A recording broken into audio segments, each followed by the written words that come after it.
దేవుని కొరకు బ్రతుకుతున్నారా? మీ ప్రాణం మీద ఆశ పెట్టుకుని బ్రతకండి. లోకం కోసం బ్రతుకుతున్నారా? Don't care, బ్రతకండి.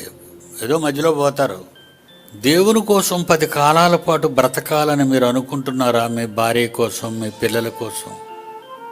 వాళ్ళు ఏమైపోతారు? వాళ్ళు పెళ్లి చేసుకున్నావు, పిల్లలు కన్నావు, నువ్వు చచ్చిపోతే వాళ్ళు ఏమైపోతారు?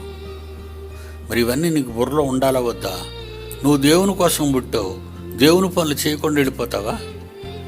నువ్వు దేవుని కోసం పుట్టావు కనుక దేవుని పనులు దేవుడు చేయించుకుంటాడు. నువ్వు కమిట్ అయితే, నువ్వు ఎంటర్ అయితే, నేను చేస్తానని నువ్వు నిలబడగలిగితే దేవుడు తన పనులు చేయించుకుంటాడు. నిన్ను కాపాడుకునే బాధ్యత ఆయన చూసుకుంటాడు. అలానే నువ్వు ఇర్రెగ్యులర్గా, నువ్వు ఇర్రెస్పాన్సిబాలిటీగా నువ్వు ఎలాగంటే పర్వాలేదులే, ఎలాగైనా పర్వాలేదు, దేవుడి పనే కదా అనుకోవద్దు. నీకు ప్రమాదం ఎప్పుడు పొంచే ఉంటుంది.